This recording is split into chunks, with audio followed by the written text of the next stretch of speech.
Classics, I think, are special because you have the incredible style that they have, but also the driving experience. You're not being driven as you are with a modern car with all its gadgets and everything else. You're in control. It's up to you to keep it on the road. It's up to you to drive it. My husband was ill and had taken early retirement on health grounds, and that was his dream car. It's the car he had as a poster on the wall as a youngster, and he saw it for sale, so bought it and loved it and enjoyed it. The Miura is special to me because obviously the history from my late husband, but also I think because she's renowned as one of the most beautiful cars of all time, and she is just glorious to drive. So she's very special. She'd had a lot of work done not too long before we bought her.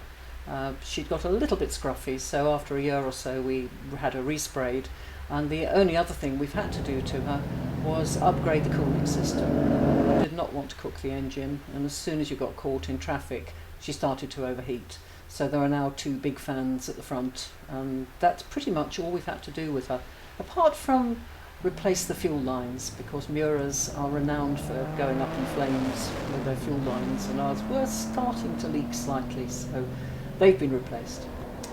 I think the reaction from people is always quite astounding because she is such a beautiful car, and I have to say also the fact that a woman gets out driving it tends to make them look up and think, good gracious, it's not what they're expecting, I have to say. I was down at the Haynes Motor Museum, and there were two guys admiring her in the car park, and I came back and got into her, and you could see the shock and stunned look on their faces, and I said to them, you weren't expecting that, were you? You were expecting a bloke.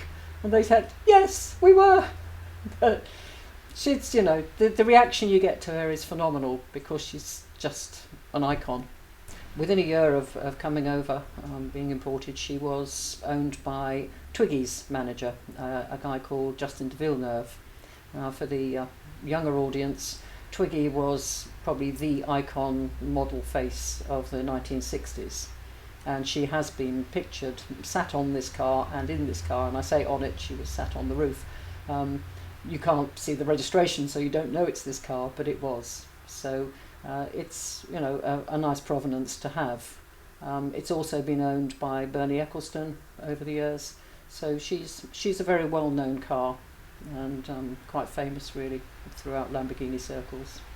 We've had a few wonderful experiences with her.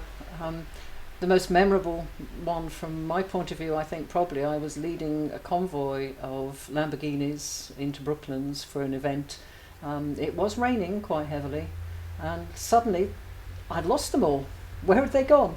Apparently Countach's can't keep up in the rain, not with the Miura, so they were sliding all over the place. So bless her, she just sailed straight in, so that was great. Another wonderful experience was the day's filming with Richard Hammond for Top Gear many years ago. He adored the car, and we spent all day filming an event, a thing for Top Gear, and that was a privilege and a pleasure.